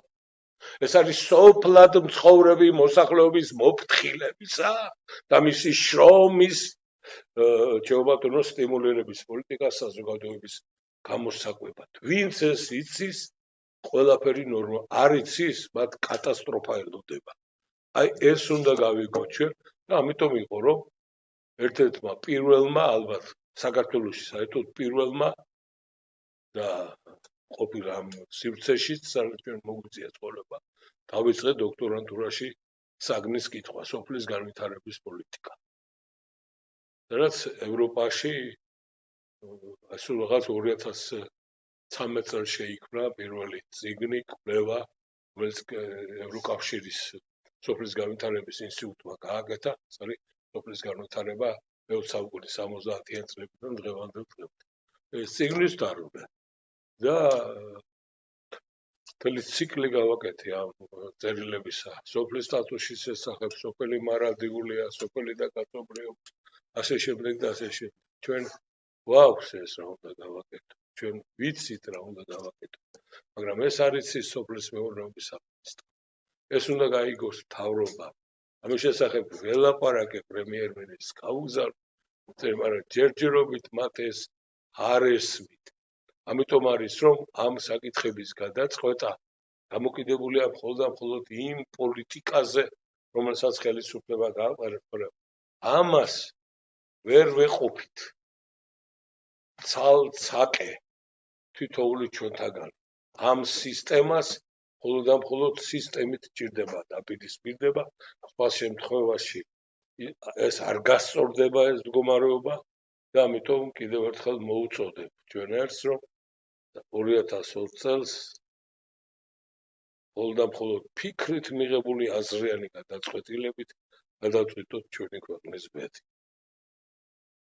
ჩვენ ბატონო პაატა ესე იგი უბრალოდ ერთის მხრივ მინდა გითხრათ შეიძლება მე ვინმე მითხრას რომ როგორ არ ჩაერიეთ რაღაც კითხვები რაღაც ისო მაგაზე კარგად საუბრობს აი თავისთავად ესე იგი მომუსხველია ის ანალიზი მოსაზრებები რომელიც ყალიბდება რომელიც მეცნიერებაშია ამიტოა კარგი ეს და ნუ აი მე ვცდილობდი იმას რომ ბევრი რამ ჩემთვის მომენიშნა ბატონო პაატა თქვენი გამოსვლიდან რომ შემდგომში გამოვიყენო მე ასე ვაკეთებ ხა თქვენ ბევრი ვინ მიახსენეთ ბატონი შოთა ჩხეიძესთან საუბარი არის ერთ-ერთი საინტერესო და კარგი იმიტომ რომ თუ ვინმე მიცის სურსათის პოლიტიკა და იცის კიდევ სოფლიო გამოცდილება არის ალბათ ერთ-ერთი პიროვნება ბატონი შოთაც არის იგივე ბატონი რამაზ გახოგიძე ახსენეთ თქვენ რომლებიც ჩვენ აი ამ პროგრამების იმაში ვეხმარებიან და უბრალოდ მე მინდა გითხრათ რომ თქვენის პიროვნება ხართ რომელმაც იცის მაგრამ სამწუხაროდ საქართველოში ძალიან ცოტა საუბრობენ იმის თაობაზე რომ ევროპაში სოფლის მეურნეობა სრულიად სხვანაირადაა მოწყობილი ვიდრე საქართველოშია მე ვნახე მაგალითად როდესაც ვსწავლობდი ევროპაში საერთოდ მე დავიცავი რომელიც ეკონომიკური რეფორმები ევროპაში და ამას ეს არ არის ხო მნიშვნელოვანი აი შემდგომში როდესაც ჩავედი და რამდენიმე პიროვნება ქართველი ვნახე გაუცებული დავრჩი რომ მეცხოველეობას მეფრინველეობას ისინი მისდევდნენ და მე გაუცებული დავრჩი როდესაც ქართველებმა მითხრეს ნუ თქვათ ეს სად სლოვაკეთში ჩეხეთში ევროპის სტანდარტია ეს საერთოდ რომ გეუბნებიან ჩვენ რამდენი ძროხაც გვყავს მისი კვების ორგანიზაციას გვეხმარება ხელისუფლება დოტაციას იძლევა საძოვარს გვაძლევს ესე იგი პრაქტიკულად გეუბნება რომ პროდუქტს რასაც მოიწევ თუ ვერ გაყიდი მე ვიღებ ამას ყველაფერს ანუ რეალურად ევროპული მოდელი არის წაღებული საქართველოსთან რაზეც დავით აღმაშენებელი თავის დროზე ფიქრობდა და მე შევძელი ეს როგორც თქვენ ამას აკეთებთ ძალიან ბევრი მას შევძელი რომ მეჩვენებინა მათთვის თუნდაც გამოთქვა რომ დავით აღმაშენებელი 4-ჯერ ნაკლებ გადასახადს აღთევინებდა იმას ვინც მიწას ამუშავებდა იმასთან შედარებით ვინც მიწას არ ამუშავებდა ერთ-ერთი ამერიკელი წამოხდა და თქვა ამაზე დგას ამერიკის ეკონომიკაო და ამერიკაში რა დოტაცია აქვს სოფელს ხო კარგად იცით ჩვენ ბატონო თემურას ის რაც გააკეთა პრეზიდენტმა რეიგანმა ამ პოლსაზს არის სანიმუშო ყველასათვის მის მიერ მიღებული 1985 წლის კანონი სავსათო უშიშროების შესახებ შეერთებულ შტატებში არის ამ თვალსაზრისით ყველა ხელისუფლებისათვის სამაგიდო კანონი მე საოცარი ენერგია დავხარჯე იმისათვის რომ დიდი ენერგია დავხარჯე იმისათვის რომ რამოდენიმე კანონი გამერჩია თავიდან ბოლომდე პრეზიდენტ რეიგანის მიერ მიღებული 85 წლის 87 წლის 88 წლის და 90 წლის კანონები აგრარული კანონები იმართება ეს ყველაფერი. რა იყო რეიგანის დამსახურება? რეიგანმა განაცხადა, რომ სასუსტო კრიზისი ეროვნული უშიშროების ყველაზე დიდი საფრთხეა. ამიტომ მისი აყვანა აი ამ რამში არის გადარჩენის ერთ-ერთი საშუალება და მან სრული ლეგიტიმაცია გააკეთა ყველა იმ ფინანსური დახმარებებისა, სუბსიდიებისა და დოტაციებისა, რომელიც ესე იგი კეთდებოდა ამერიკის შეერთებული შტატების სოფლის მეურნეობაში და 260 მილიარდი ეხარჯება. წარმოუდგენელი თანხმობა. სახელმწიფო ხარჯი. ევროკავშირში უფრო მეტი 280 მილიარდი ევრო. საქართველოში მე ვიცი, მაგრამ ემიდე რომ თქვენ სპეციალისტმა რომ თქვათ. საქართველოში არაფერი ხარ. ეგ არის ხო, ეგ არის, აი გაუგებრობა, სრული გაუგებრობა. კრედიტი არ აქვს ხალხო, შენ რა ამოცანები წინაშე ვარ. ფერმერს სრული გაწყვეტილი კავშირი იმასთან, ბაზართან. ამიტომ პირველ ყოვლისა საჭიროა ბაზართან კავშირის აღდგენა. ეხლა უნდა იქონდეს სრული ინფორმაცია მოთხოვნა მიწოდებაზე და ბაზრების განვითარების ტენდენციაზე. მას უნდა გქონდეს მისაწვდომობა მელიორაციასთან, სასწავლო ტექნიკასთან, მატერიალურ-ტექნიკურ მომარაგების საშუალებებთან და ქიმიასთან. და მესამე, ხელმისაწვდომობა კრედიტებს. სპეციალიზებული აგროსაკრედიტო სისტემის შექმნის გარეშე ჩვენ არაფერი. რა თქმა უნდა. წარმოუდგენელი ამია საქართველოს სოფლის მეურნეობა დაკრედიტების გარეშეა. კომერციული ბანკები მხოლოდ მისი მოცულობის 1%-აც კი არა აკრედიტებენ სოფლის მეურნეობას, იმიტომ რომ იგი მისთვის არასანდო ბანკი. არა, ბანკი აფინანსებს, ბატონო პაატა, ყოველ შემთხვევაში ასე იყო ადრე, ახლა მე ბოლო წლების არ გამიკეთებია ანალიზს, მაგრამ აი 93, 14, 15, 16, 17 წლებში ჩემს შეშფოთებას იწვევდა ის, ბატონო ტიევსელიანთან იცით ახლა სოფლის როგორი ეს იყო თქვა და როგორ ხედავდა ამას ყველაფერს და აფინანსებდა გარედან პროდუქტის შემოტანას, სურსათის შემოტანას გარედან. რომ გეთქვა, რომ მე მოვიწევ თქვა სოფლის პროდუქტს არ გაფინანსებდა, მაგრამ იგივეს თუ ეტყოდი, რომ შემოვიტან მე უცხოეთიდან, თურქეთიდან ასდებდა კრედიტს. ეს იყო რეალობა და იყო უბედურება. ეს იყო ამავე დროს იმდროინდელი დასავლეთის პოლიტიკაც. ჩვენ მოგვაყარეს εν რაოდენობით გადამუშავებელი საწარმოები. და მე ვიყავ იმ დროს ერთ-ერთი, რომელიც ყვიროდა, რომ რა შემჭირდება მე ამდენი ძეხვის ქარხანა, როდესაც მე არ მაქვს საბაზისო პროდუქცია, ანუ ხორცი. რა შემჭირდება მე ამდენი თხილის გადამუშავებელი საწარმო, როდესაც არ მაქვს ამდენი თხილი. რა შემჭირდება მე ეს, როდესაც მე ეს არ აქვს. აი ეს არის მთავარი. მაგრამ ყველაზე მთავარი საქართველოს საწარმო სპეციალიზაციაში უნდა გადიხედოს რა. აი ერთი მნიშვნელოვანი საკითხი, რა უნდა იყოს სამყარო, მემცენარეობა თუ მეცხოველეობა. საბჭოთა ეპოქაში ეს იყო 130% მეცხოველეობა, 70% მემცენარეობა, იმიტომ რომ ამოცანა იყო სამხრეთული კულტურების მომარაგება საკავშირო ფონდის. ჩვენ უნდა წარმოებია ჩაი, ციტრუსი, მას ხილი, კარტოფილიც რო ჩაგვეტანა იქ და შემდგომ. კარტოფილი არა, მიდიოდა იქ. თამბაქო, ბოსტნეული, აი ეს 6 საკავშირო მაპროფილებელი კულტურა იყო და ღვინო მასალე. რუსეთი გვეუბნებოდა საბჭოთა კავშირის ერთიანი საკავშირო ფონდი, სამაგერო ჩვენ მოგცემთ თქვენ იმ რაოდენობას ხორბალს, იმ რაოდენობას ხორცს და რძის პროდუქტებს და ცხიმს, რაც თქვენ გჭირდება. ჩვენ მართლა ვღებულობთ. მაგრამ საბჭოთა კავშირის ყოველთვის ჩამორჩენა ჰქონდა მეცხოველეობის განვითარებაში. და სერიოზული პრობლემები ჰქონდა მას ამ თვალსაზრისით. ჩვენ ხალხო, ჩვენი ქვეყნის ტერიტორიის 86% გვაქვს მთა და მთისწინე. მთა არის 53%, მთისწინები არის 33%, მარია 14%. ილია ჭავჭავაძე მიცოდა ეს ხალხი. და იმ ეპოქაში ძალებდა საქართველოს მთიანეთში მეცხოველეობის განვითარება თავდაცვისა და მოსახლეობის შენარჩუნების მთავარი გარანტია. ჩვენ ერთცილა აკლია, ჩვენ ბავშვებს რძე აკლია, ჩვენ ბავშვებს ხორცი აკლია. ამიტომ არის რომ ამ ხნის ამ ბოლო 8 წლის მანძილზე ყვირი ვარ და ხმამაღ ჭაყლეჭას ვენახი გასწორდა ფეხზე თავისთვის მუშაობს და ის 150 მილიონი რომელიც იქ არის ამას კი ნუ გაუშვებ სოფლის მეურნეობიდან წამოვიღოთ ის და მეცხოველეობის განვითარებაში ჩავდოთ. სხვა გზა არ აგვაქვს ჩვენ. ამით იმ ზონას ვინარჩუნებ. საქართველოს ჯერ კიდევ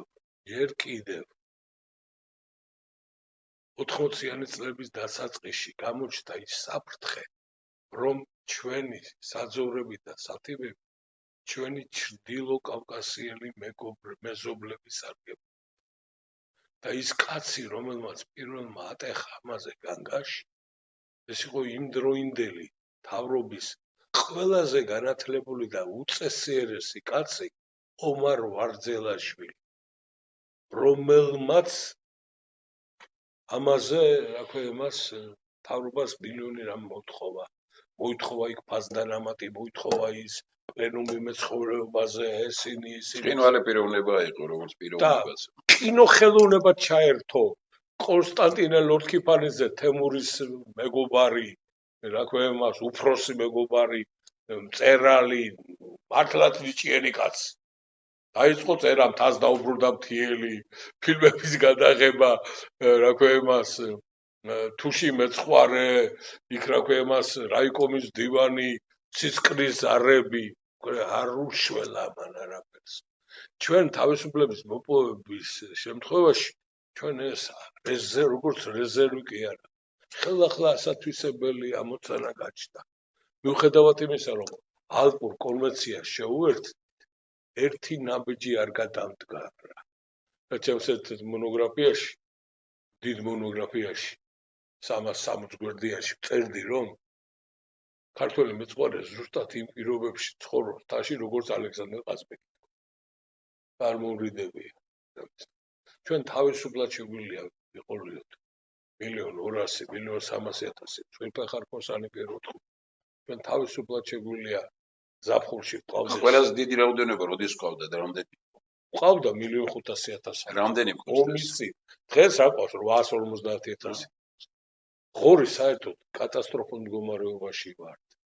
ღორის ეხლა ძალიან თავდაუზოგავად ვიმუშავ წელს. ძირითადად ლოგინში გავატარებ ზაფხული ავთხოვ. გამოდა რა მქონდა საქმე და წერდი და ნინოს ვაიძულებდი, რომ მეკანახა ებეჭდა. ერთ-ერთი ყველაზე თავარი ის იყო, რომ რა ვსჭამთ, რას მოვიხმართ ხორცეულში ყველაზე ხათავს. რატო? ტრადიცია გვაქვს. ბიაფია და ხელმისაწვდომი. სტატისტიკა ნახე. 1913 წელს მარტო გურია სამეგრელო იმერეთში 20 მილიონი ფერადი ქათამი იყო. ფერადი. რომელიონი არა გვაქვს ეხლა კაც. მთელ საქართველოში. ხო, და საბჭოთა ეპოქაში რაიკომის დინები ერთმანეთს ეჯიბრებოდნენ რამდენ მეფრინველების ფაბრიკა. აგერ არის ბატონო თითო. ერთ-ერთი ქუთაისის ისტორიაში ერთ-ერთი საუკეთესო ქალაქის თავი. ერთ-ერთი საუკეთესო ქალაქის თავი. მეუბნე გამიკრიტიკებია თემური. მაგრამ ამას ვერ ვუარყოფ, ეს იყო. რამდენი მეფრინველების ფაბრიკა იყო ქუთაისის ირგვლივ? კი დაიტყვა. მაგას თვლა იყო საერთოდ. რამდენი ბოლო პერიოდში ჩვენ შევქმნით. აგაში ნახეთ. არ იყო ამის პრობლემაში სტაპონში და ახლები. ეს უნდა გავაკეთოთ ხალხო. ჩვენი მოხმარებული ხორცის 55% მინიმუმ ხათამზე უნდა მოდიოდა. ესე ბატონო, ისეთ ციფრები მოიყვანოთ და ისეთი რამ კიდევ უფრო გააძლიერეთ ჩვენი მოსაზრება, ჩვენც ეს გქონდა რომ სწორად ბრძანეთთან ძალიან მიხარია რომ ესეთი მეცნიერი ამბობს იმას, რასაც ჩვენ ხილად საუბრობდით, რომ პრიორიტეტი აქ უნდა იყოს სწორედ მეცხოველეობის, მოფრინველეობის საკითხები, პირველ რიგში მთის შენარჩუნების საკითხები.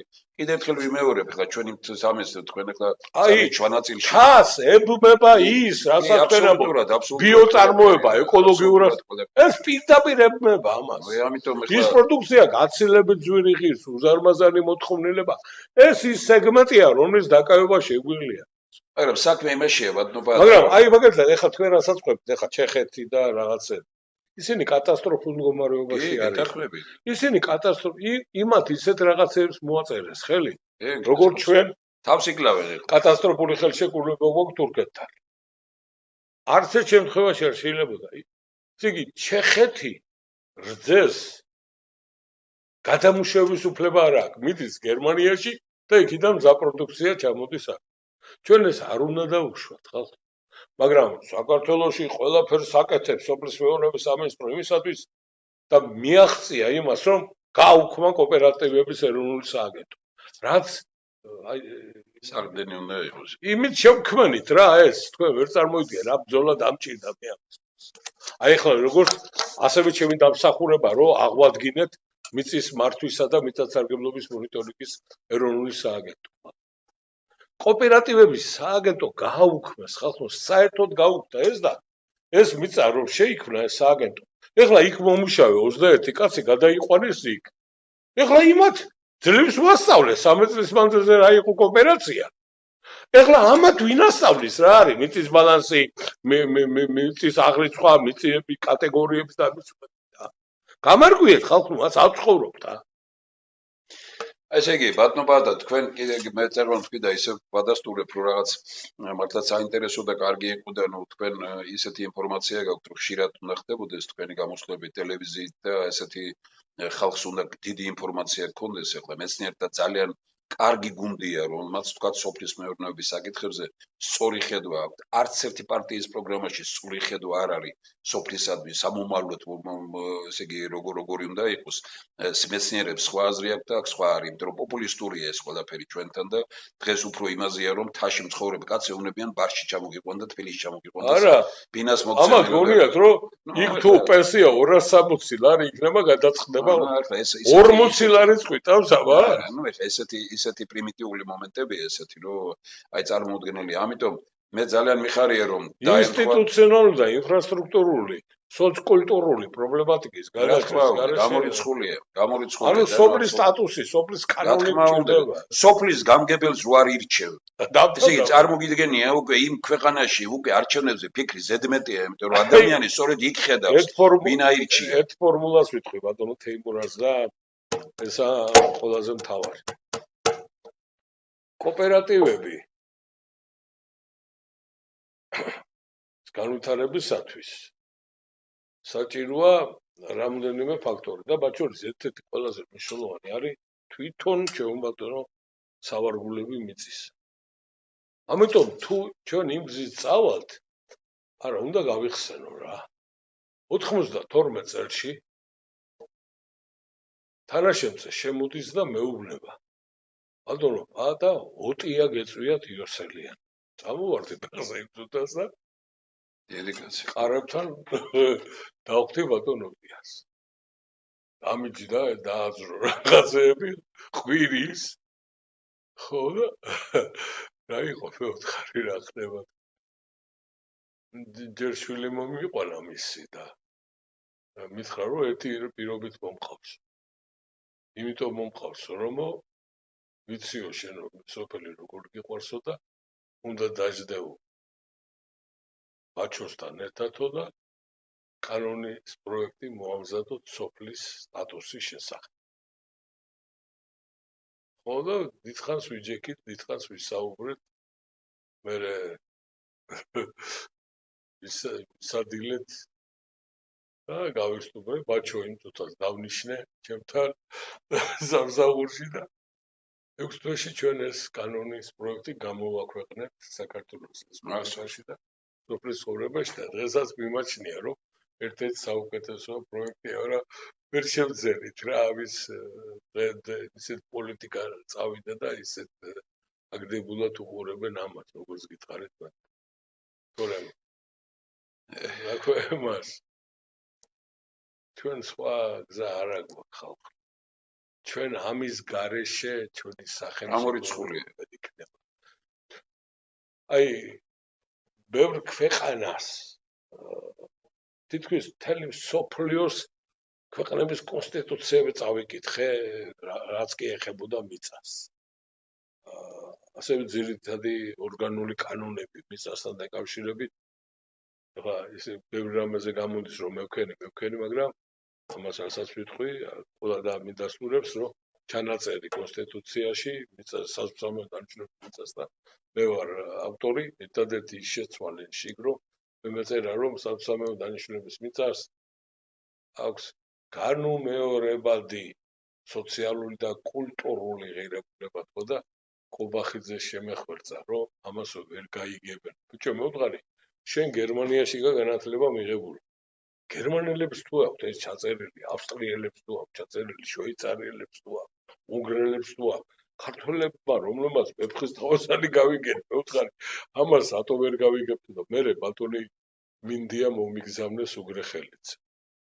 და მინდია მითხრა პაატა, ოღონ ეს გავიდეს და დავთანხმდეთო და დავთანხმდით მე ემაზე, რომ უმნიშვნელოვანესი ღირებულების რესურსია. თორე იმათ ეს აქვს ჩაწერილი. და ის რაც გერმანელებს აქვთ კონსტიტუციაში, ილია ჭავჭავაძე იძახოდა გაცილებით ადრე. რა არის თავარი და გადამწყვეტი? გლეხკაცის მიწასთან მარადიული ურთიერთობა. გერმანელებს აქვთ ეს ჩაწერილი. და შემდეგი ბოლო და მომთავრი. 1921 წლის 21 თებერვლის კონსტიტუციაში ქართველებს აქვთ საოცარი ჩანაწერი. ეხლა გადავდივარ 59 წლის გერმანელების კონსტიტუციას. მეოთხე საკუთრება გავალდებულებს. შექმნა საზოგადოებრივი სიკეთე. 94 წლის ცვლილებებში იგივე გაიმეორა. სახელმწიფო გავალდებულებს, რომ იქ შექმნა საზოგადოებრივი სიკეთე. ჩვენ გვეწერა 21 წელს, ხო? გამიგე, ის კი არა, ეს ბენდუკიძე რომ ხავდა აქ რომ რა შენია და რაც გიდა, არ არსებობს არაფერზე აბსოლუტური საკუთრება. თუ არსებობს სოციალური და საზოგადოებრივი ჩვეულებრივი მოთხოვნილება, ოღონდ საბაზრო ფასით, იმითი, მონაცვლებით, ან სრულიან აზღაურებით, ან ყველა. მაგრამ შენ საკუთრება გააჩერო და არ გამოიყენო და იქ სიკეთე არ შექმნა, ეს დაუშვებელი რამეა და ეს ყველა უნდა ვიცოდე. მოკლედ ძალიან ესეთი სურათი მივიღეთ სოფლის მეურნეობაში რა მდგომარეობაა. კიდევ უფრო ხუგი მტკიცდება აზრი, რომ რას ვერჩით ადამიანს, რომელსაც ფული ერგება სახელმწიფოსგან და ის ადამიანი თუ ამბობს, რომ მე ამ ფულს ჩავდებ იმაში, რომ სოფელში მდგომარეობა არ იყოს. აი მარტივად რაც ბატონმა პაატამ გითხრა, აგვიხსნა როგორი მდგომარეობაა სოფლად.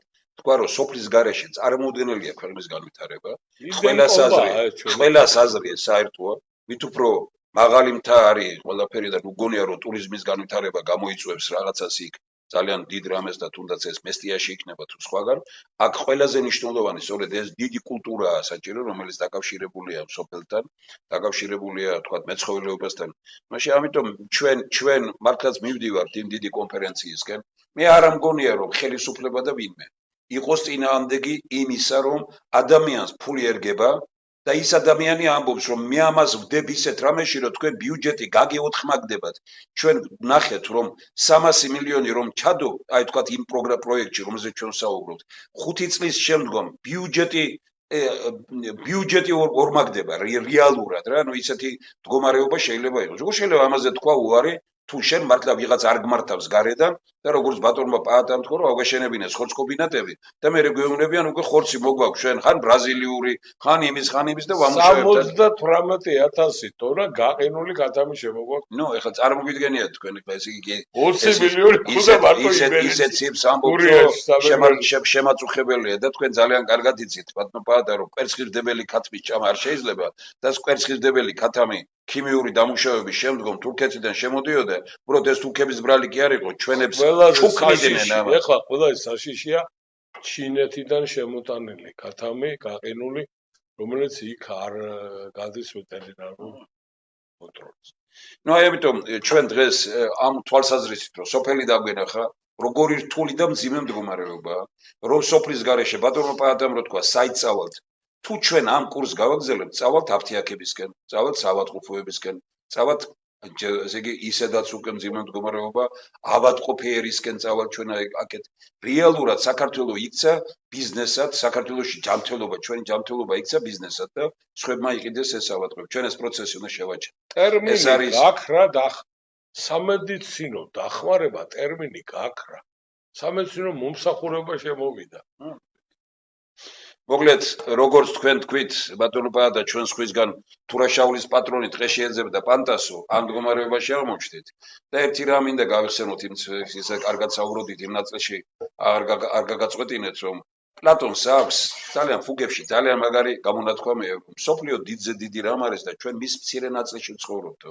და ფაზისიდან რას ამბობს ნახეთ, ფაზისიდან ჰერაკლეს ვეტებამდე. ფაზისი მდინარე რიონი იყო და ჰერაკლეს ვეტები იყო გიბრალტარის სრუტე. აქ ცხოვრობდით, აქ იყო მთელი ცივილიზაცია. აქედან იწყება ყველაფერი და ჩვენ დღეს მივსდებთ სხვას, მივტირით და ჩვენ ხო არავის არ ვეკამათებით, ყველას ვეუბნებით, რომ პატივი ეცით რა ჩვენს ტრადიციებს. ახლა ძალიან ბევრმა ქვეყანამ ნახეთ როგორ გააკეთა მე ამერიკელებს ვთხოვეთ თავის დროზე არაფერი არ გინდათ საქართველოს, არაფერი ნუ ეხმარებით. ოღონდ ისეთი ბანკია გააკეთეთ საქართველოში, როგორ ბანკიც გაქვს აქ. უპროცენტო სესხს 1 და 2%-იან სესხს აძლევდნენ და სოფლად უპროცენტო 0%. დიახ ბატონო, ბელგიამაც შემოიღო, ამერიკას ამდენი იაპონიამ დიდი. დიახ, აი ეს არის გასაკეთებელი. ის FFS-ი, რომელიც შექმნა თეოდორ რუზველტმა. ფერმერთა სპეციალიზებული საკრედიტოსი 1912 წელი. ნუ ეხლა ეგ არის რომ ძალიან ფრანგული აგრიკოლი. ჩვენ აბა რა არის? ჩვენ რაიფაზენის კრედიტი. ყოველთვის გვეკითხებენ ერთ რამეს. გადავრჩებით? რა გვაქვს გადავრჩენილი? ამ მიწის, ამ წყლის, ამ ხაერის, ამ სითბოს, ამ გეოგრაფიული პოტენციალის და გეოგრაფიული მდგომარეობის, ამ ესე იგი საბადოების, ამ ადამიანური და ინტელექტუალური რესურსების ქვეყანაში, თქვენ სიტყვა კარგი შემოედებით, ჩვენ ვამბობთ ბედნიერებით სავსე ქვეყანა უნდა იყოს, კეთილდღეობის ქვეყანა უნდა იყოს, ეგ როგორ ძანეთ თავიდან მოვინიშნე აქ ჩემთვის და ამ ტერმინს მე შევეცდები, რომ კეთილდღეობის ქვეყანა უნდა იყოს. ყველა ვინც მოდის ჩვენთან გვეუბნება, რომ თქვენ ვინ გარნახობთ, ვინ გეუბნებათ ასე რომ ამ ქვეყანაში ასე რომ ცხოვრობდეთ, ეს წარმოუდგენელია გვეუბნებიან. მართვის სისტემაა შესაძლებელი. სად არის გამოსავალი რომ ლაპარაკობენ თქვენ შვანაწელში, თქვით მე აქ არაფერი ქვეყანას უნდა ხელისუფლება, რომელსაც უყვარს ეს ქვეყანა. რომელიც ცემს პატივს ამ ქვეყანას, რომელიც ემსახურება ქართულ ხალხს და არა გარედან იღებს დავალებებს და ესე გარეთ მიდიან და ეხლა ვთქვათ ოპოზიცია მიდის და ლანძღავს ხელისუფლებას გარეთ, ხელისუფლება მიდის და ლანძღავს ოპოზიციას გარეთ, ფულს ხარჯავენ ამაში, ქვეყანა ფულს, ეხლა ამერიკელები და სხვები მოყავთ, უხდიან მილიონებს, მილიარდებს დაეთათფირეთ ქართულ ხალხს, ეთათფირეთ ქართულ მეცნიერებს. აი ეს არის ყველაზე მთავარი. არავით არის სხვაგან ქვეყნის გადარჩენა არ არის. ქვეყნის გადარჩენა არის ქვეყნის შიგნით. ჩვენ იმ ინტელექტის ქვეყანა ვართ, რომ არავით არის პრობლემები არ გვექნება და უსმინოთ ჭკვიან ადამიანებს, კარგ ადამიანებს, მე ვარ მადლობელი, ბედნიერი ვარ, რომ დღეს თქვათ აი ასეთი სტუმარი ყავდა, რომელმაც აი ესე კარგად ისაუბრა, გააძლიერა აზრი იმაზე, რომ კაც ფული ერგება. სახელმწიფოს ვეუბნებით ამას. ჩვენ ვართ სახელმწიფო ყოლე, ფული ერგება. მიეცით ის ფული და დებს იმაში, რაც სახელმწიფოს აძლიერებს. ილია ჭავჭავაძეს პოლიტიკაში დებს ფულს. ამაზე უკეთესი რა უნდა იყოს? ამაზე ვინ უნდა თქვას უარი თუ არა ქვეყნის მოღალატე? მე არ ამგონია იმ კონფერენციას რომ მოვიწვევთ ჩვენ და გადაწყვეტილებასაც მივიღებ, რომ ვინმე ქვეყნის მოღალატის სახელი დაერქვას. ადამიანებს უნდა დაუბრუნდეს ფული, რომელიც ბანკებში შეიტანეს. ეს ფული უნდა წავიდეს პირველ რიგში იმაზე, რასაც ქვია ჩვენი სოფლის ფეხზე დაყენება და ეს უნდა იყოს სწორედ ჩვენი ჯანსაღი პროდუქტი, ეს უნდა იყოს ჩვენი სასურსათო უსაფრთხოება, მართლაც უნიკალური გამონათქვამია და ეს გაიგივებული არის ბევრგან სწორედ დიდ უსაფრთხოებასთან. ბატონმა გიგა ბათიაშვილმა თქვენ ამის თაობაზე იცით და ეს ახსენა კიდევაც გელაჩი რომ თქვა გვესაუბრებოდა რომ აი თქვენ გესაუბრათ ხვებთან მეცნიერებთან რომ ესე იგი ეროვნული დოქტრინა უნდა იყოს შემუშავებული და ეროვნულ დოქტრინაში სოფელს უნდა კონდეს გამორჩეული ადგილი უნდა ჩაიწეროს ის რაც სოფლის ქვეყნისთვის სამომავლოდ არის ძალიან ძლიერი. დიდი მადლობა ამ საუბრისთვის.